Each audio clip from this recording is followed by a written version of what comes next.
Assalamualaikum warahmatullahi wabarakatuh. Hai semuanya, apa kabar? Semoga kalian semua keadaannya selalu sehat dan selalu dalam lindungan Allah Subhanahu wa taala dan juga selalu diberi semangat untuk selalu belajar setiap harinya. Nah, teman-teman, pada video kali ini kami akan membahas tentang salah satu topik yang sangat penting khususnya dalam kehidupan seorang muslim, yaitu syirik. Nah, syirik itu adalah sebuah perbuatan yang bukan hanya berbahaya teman-teman, tetapi juga salah satu dosa terbesar dalam Islam. Nah, kenapa sih kita perlu ngebahas syirik? Nah, jadi gini teman-teman, terkadang kita dalam kehidupan sehari-hari melakukan sebuah perbuatan yang terkadang perbuatan tersebut dapat menjurus kepada syirik kecil atau bahkan lebih buruknya bisa ke dalam syirik besar. Nah, tentunya itu bukan hal yang kita inginkan dong.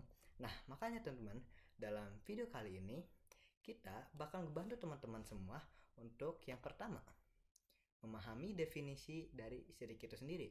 Yang kedua, jenis-jenis syirik. Dan yang ketiga, pencegahan dan konsekuensi dari syirik itu sendiri. Yang keempat, untuk supaya kita dapat lebih mudah untuk memahami materi syirik ini, maka akan kita berikan kesimpulan di akhir.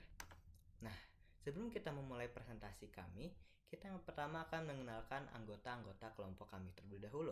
Yang pertama ada saya sendiri, Zafran Abdurrahman. Yang kedua ada Farden Kinandale. Yang ketiga yaitu Zulfa Dia Diandra. Nah, kami berharap teman-teman dari video ini dapat menambah wawasan kita terhadap materi syirik dan juga menjadi sebagai rujukan kita serta selalu menjadi pengingat bagi kalian semua dan bagi kami sendiri. Silahkan disimak ya teman-teman. Nah, sekarang saya akan membahas tentang apa itu syirik. Kalian tahu gak sih apa itu syirik?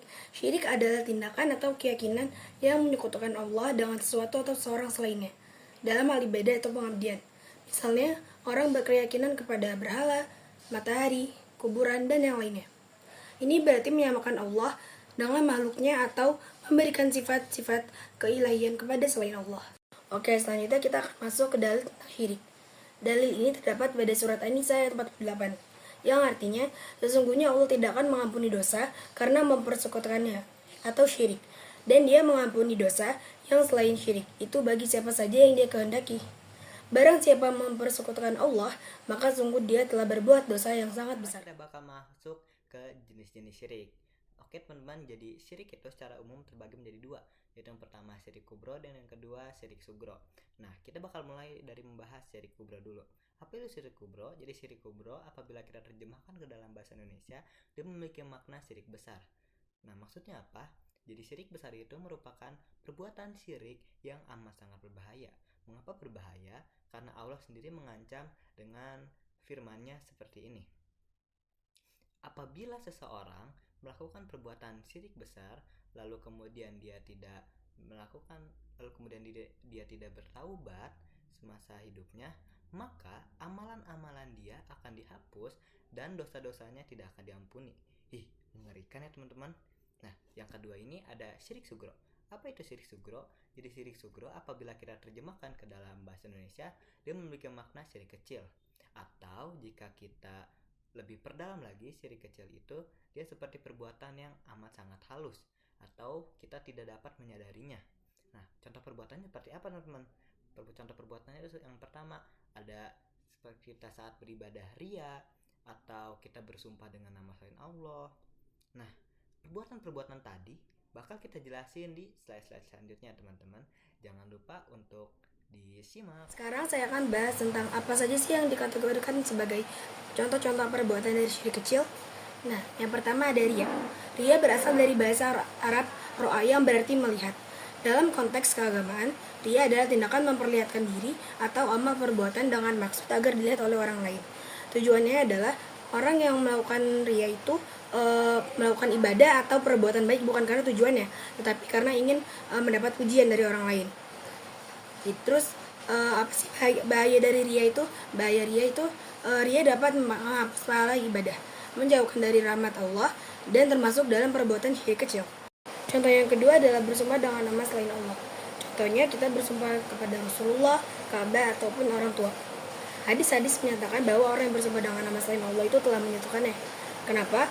Karena hal ini merupakan bentuk pengagungan dan penyerahan kepada sesuatu, dan seharusnya hanya dilakukan kepada Allah yang Maha Esa. Selanjutnya adalah tatoyur. Tatoyur artinya tindakan atau keyakinan yang menganggap bahwa sesuatu hal tertentu seperti melihat burung, melihat cicak jatuh, atau melihat sesuatu tempat akan membawa kesialan atau nasib buruk. Nah, tatoyur itu bisa berdampak buruk bagi pelakunya karena dapat melemahkan keimanan dan ketauhidan, serta menjauhkan dari rasa tawakal kepada Allah Subhanahu wa taala. Islam melarang tatoyur karena 3 hal. Yang pertama, karena bertentangan dengan tauhid. Tatoyur adalah bentuk syirik atau menyekutukan Allah dengan yang lain, karena menganggap makhluk ciptaan Allah memiliki kekuatan untuk membawa kesialan. Yang kedua, merusak kepercayaan pada Allah. Tatoyur dapat melemahkan keyakinan bahwa Allah adalah satu-satunya sumber segala sesuatu, termasuk keberuntungan dan kesialan. Dan yang terakhir, menimbulkan ketakutan dan kecemasan.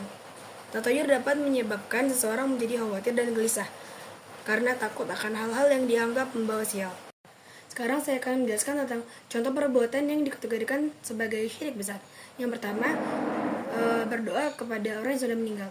Berdoa kepada orang yang sudah meninggal termasuk dalam syirik besar karena perbuatan tersebut menyamakan makhluk dengan Allah dalam hal yang menjadi kekhususannya, yaitu dalam masalah doa dan permintaan pertolongan dalam perkara gaib.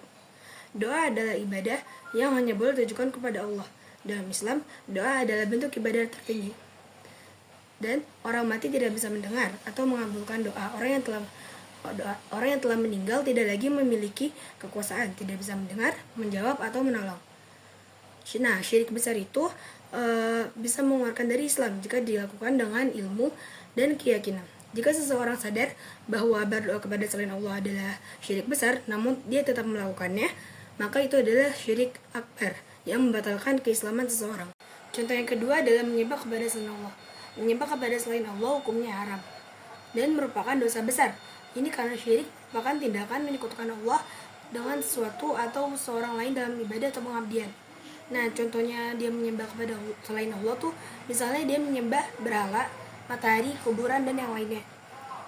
Sesungguhnya Allah tidak akan mengampuni dosa syirik, apalagi syirik besar. Dia mengampuni segala dosa yang lain selain dari syirik, bagi siapa yang dikehendakinya. Contoh yang ketiga adalah mendatangi dukun. Mendatangi dukun dan mempercayai mereka termasuk ke dalam syirik besar dan dilarang dalam Islam. Menentang kebenaran tentang Allah yang Maha Mengetahui dan dapat menyebabkan dampak yang merugikan bagi diri sendiri maupun orang lain. Umat Islam disarankan untuk bertawakal kepada Allah dan menghindari tindakan yang bertentangan dengan ajaran Islam, termasuk mempercayai dukun atau peramal. Contoh yang keempat adalah menyatakan sesuatu yang hanya Allah yang tahu. Allah memiliki pengetahuan yang tak terbatas dan Maha mengetahui segala sesuatu, baik yang nampak maupun yang tersembunyi. Allah mengetahui segala peristiwa yang terjadi dalam semesta dengan detail, termasuk hal-hal yang tidak diketahui oleh manusia. Misalnya Allah tahu kapan hari kiamat, Allah tahu kapan hujan, dan yang lainnya. Tidak seorang pun mengetahui apa yang akan diperbuat oleh Allah besok, dan tidak seorang pun mengetahui di bumi mana dia akan mati. Sesungguhnya Allah Maha Mengetahui lagi Maha Mengenal. Nah, contoh yang terakhir adalah menakuti makhluk selain Allah. Menakuti makhluk selain Allah, terutama jin atau hantu, adalah perilaku syirik yang harus dihindari. Rasa takut yang wajar adalah alami manusiawi, tetapi rasa takut yang menyebabkan seseorang memohon perlindungan atau bantuan kepada jin atau hantu adalah bentuk syirik. Nah, solusi dari rasa takut ini adalah dengan memperkuat keimanan pada Allah Subhanahu wa taala, berdoa, berzikir, dan menghindari tempat-tempat yang menakutkan. Bismillah, langsung aja ke cara menghindari perbuatan syirik. Jadi, syirik adalah menyekutukan Allah dengan sesuatu dalam hal yang menjadi kekhususan Allah, seperti ibadah, doa, atau keyakinan. Ini adalah dosa terbesar dalam Islam. Agar terhindar dari syirik, berikut beberapa langkah yang kita bisa lakukan. Yang pertama, menuntut ilmu agama dengan benar.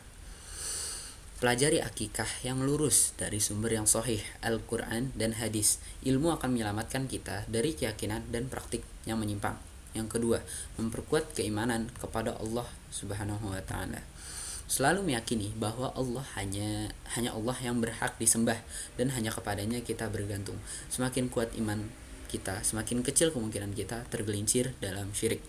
Yang ketiga, menjauhi tempat dan praktiknya mengandung kesyirikan seperti dukun, jimat-jimat, ramalan, atau ritual-ritual yang tidak ada tuntunannya dalam Islam.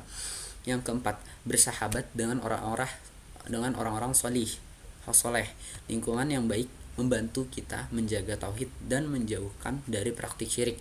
Yang kelima, selalu introspeksi diri dan berdoa agar dijauhkan dari syirik. Bahkan Nabi Ibrahim pun berdoa agar dirinya dan keturunannya dijauhkan dari menyembah berhala. Quran Surah Ibrahim ayat 35. Maka kita pun harus lebih berhati-hati. Lalu, bagaimana bila sudah terlanjur? Hal apa yang dapat kita lakukan? Yang pertama adalah memohon ampunan kepada Allah Subhanahu wa taala. Yang kedua, berjanji tidak akan mengulanginya lagi.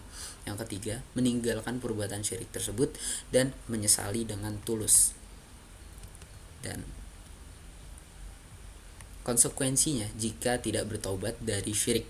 Oke, jadi jika seorang yang melakukan syirik dan tidak bertaubat hingga ajal menjemputnya, maka konsekuensinya sangat berat. Yang pertama, dosa syirik yang tidak akan diampuni oleh Allah. Jika tidak disertai tobat sebelum mati, dosa tidak akan diampuni. Jadi Quran Surat An-Nisa ayat 48. Yang kedua, amalan yang dilakukan menjadi sia-sia, tidak diterima Allah Subhanahu wa taala di Quran surah Az-Zumar ayat 65. Dan yang terakhir, di akhirat akan kekal di neraka tanpa harapan untuk keluar di Quran surah Al-Maidah ayat 72. Nauzubillahi min dzalik. Semoga Allah melindungi kita semua dari kesyirikan besar maupun kecil.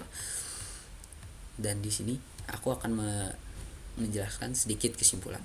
Jadi syirik adalah dosa yang paling besar dalam Islam dan harus dihindari dengan serius, dengan belajar agama, memperkuat iman, menjauhi praktik kesyirikan, dan selalu memohon perlindungan kepada Allah.